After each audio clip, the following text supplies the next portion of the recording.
નમસ્કાર, હું પૂજા રાવલ. તમે જોઈ રહ્યા છો સમાચાર મેં આગે ન્યૂઝ. હવે જોઈએ આજના સમાચાર.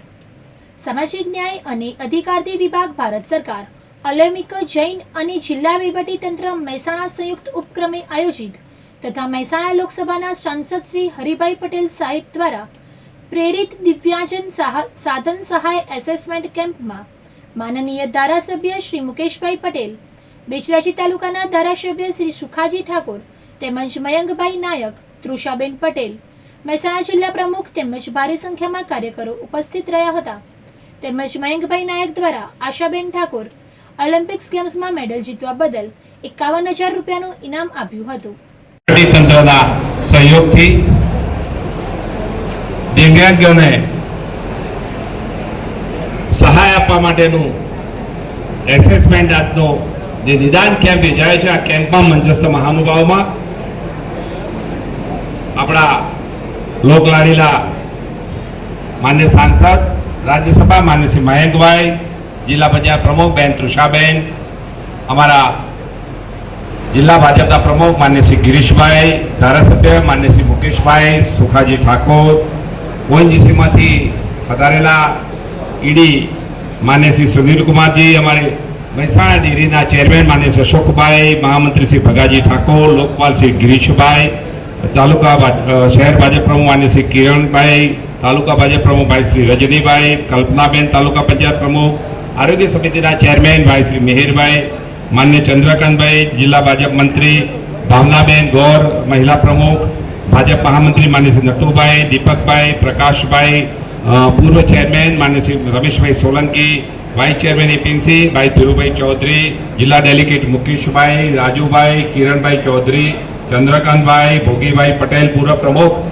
દિલીપભાઈ પ્રજાપતિ, તાલુકા સદસ્ય ભાઈ શ્રી જયંતિભાઈ બારોટ, બાબુજી ઠાકોર, શુભમભાઈ શાહ, સંસ્થાના ટ્રસ્ટી શ્રીમતી આશાબેન, પૂર્વ પ્રમુખ આરતીબેન બોરીજા, આપણા સમાજ કલ્યાણ સમાજ સુરક્ષા અધિકારી છે ભાઈ શ્રી વાણિયાભાઈ, સંચાલક છે, અને ખોડિયાર એજ્યુકેશન ટ્રસ્ટમાંથી ભાઈ શ્રી વિષ્ણુભાઈ ચૌધરી, જેમને પણ આપણે સહયોગ આપ્યો છે, ભાઈ શ્રી પ્રવીણભાઈ પટેલ, SS વણકર, અને ખાસ આપણે આપણું ગૌરવ મહેસાણા જિલ્લાનું ગૌરવ વધાર્યું છે ખોડિયાર એજ્યુકેશન ટ્રસ્ટ દ્વારા, જે આશાબેન ઠાકોરે જે આપણું ગૌરવ વધારેલું છે, એમને ખરેખર ધન્યવાદ અભિનંદન આપીએ છીએ.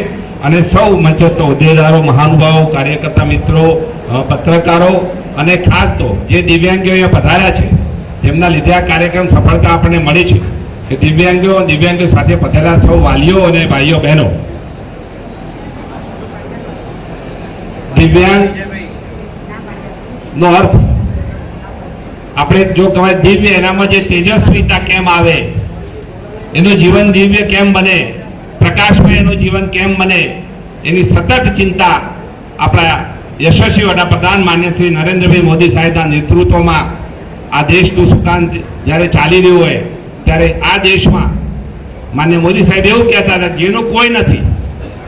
જેનું કોઈ નથી એના માન્ય નરેન્દ્રભાઈ મોદી સાહેબ છે.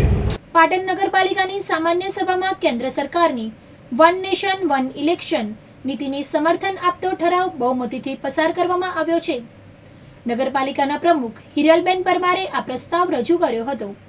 ભાજપના તમામ નગરસેવકોએ આ પ્રસ્તાવને સમર્થન આપ્યું હતું, જ્યારે વિપક્ષ કોંગ્રેસના સભ્યો તટસ્થ રહ્યા હતા. કેન્દ્ર સરકારની આ પહેલ રાષ્ટ્રહિતમાં છે.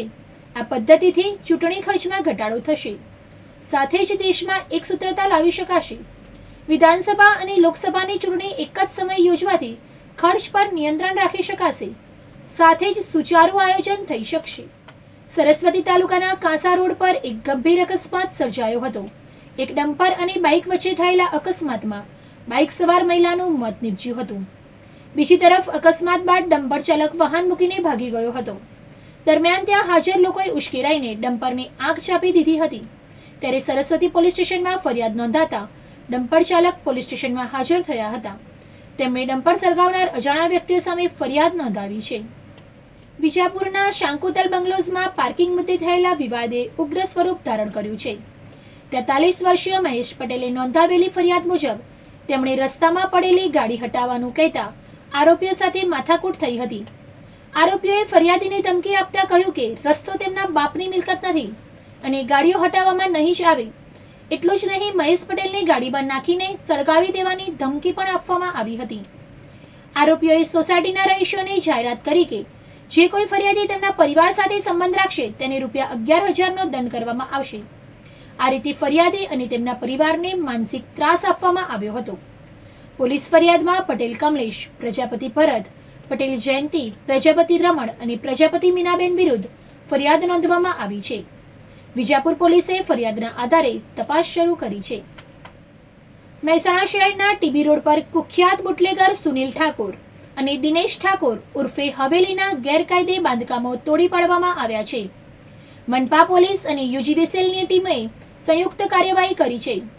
આ દરમિયાન કાચા છાપરા, ઘર આગળની ઓસરી, શૌચાલય અને બાથરૂમ જેવા દબાણો દૂર કરવામાં આવ્યા છે. અસામાજિક તત્વો સામે પોલીસે મોટી કાર્યવાહી શરૂ કરી છે. જિલ્લા પોલીસે 389 અસામાજિક તત્વોની યાદી તૈયાર કરી છે. આ અંતર્ગત મહેસાણા, કડી, નંદાસણ અને ઊંઝા સહિત 10 સ્થળે દબાણો દૂર કરવામાં આવ્યા છે.